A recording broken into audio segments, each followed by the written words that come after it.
మీ reaction ఏంటి? రియాక్షనా? అమ్మయ్యా, daddy వెళ్ళిపోయాడు, నాన్నెందుకో వెనకబడ్డాడు, సారీ నాన్నెందుకో బయటపడ్డాడు. ఓకే, అంతే, రియాక్షన్ ఏం లేదు, నాన్నెందుకో బయటపడ్డాడు. అయ్యో. మరి లోపల కూతుర్లు వాళ్ళు ఏంటి పరిస్థితి? ఏముంది, ఉన్నాడు కదా మన ఇమానుల్ అన్న. ఓకే, ఆ తర్వాత చాలా మంది గట్టి గట్టలు ఉన్నారు, చూసుకుంటారులే ఈసారి. తనుజ కూడా మళ్ళీ చాలా ఫీల్ అయింటారు. ఏడ్చింది కదా తనుజ, ఏడ్చింది.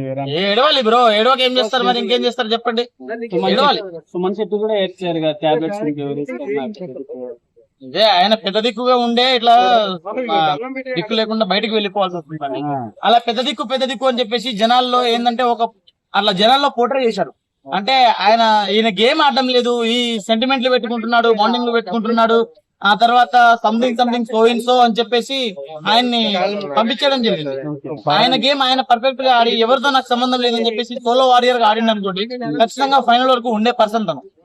అంటే నిన్నటి వరకు నా దగ్గర ఉన్న టాపిక్ ఏంటంటే ఆయన ఖచ్చితంగా ఆ టాప్ 5 లో ఉంటాడు అని చెప్పేసి నేనే అనుకున్నాను. అట్లాంటి ఆయన సడన్ గా వెళ్ళిపోవడము, ఆయనకి పవర్ వస్తా యూజ్ చేసే ఆప్షన్ ఆయన మీద యూజ్ చేయకపోవడం అంటే ఇట్లాంటిదే కదా. ఇట్లా జరుగుతుంది కాబట్టి ఖచ్చితంగా ఆయన్ని ఇది చేయడమే కరెక్ట్, బయటకు పంపించడమే కరెక్ట్. అంటే నా ఉద్దేశంలో మాత్రం అమ్మయ్యా నాన్నెందుకో బయటపడ్డాడు అంతే. భరణి కంటే రామారావు తోపేం కాదు కదా, సో ఇమాన్యుల్ ఎందుకు భరణి గారు సేవ్ చేయలేకపోయాడు? భరణి కంటే రామరాతో తోపేం కాదన్నారు, అట్లాంటిది రామరాతో చెప్పినారు భరణి కన్నా ముందు. అక్కడ తోపు కాదు ఇంపార్టెంట్, అక్కడ ఆడే విధానం ఇంపార్టెంట్, అంటే మనం నడిచే విధానం ఇంపార్టెంట్. ఇప్పుడు తోపులు ఏముంది, గట్టిగా జిమ్ చేసి కండలు మెచ్చుకొని ఏమంటారు బిగ్ బాస్ హౌస్ కి వెళ్ళిన వాళ్ళు 100లో ఉన్నారు.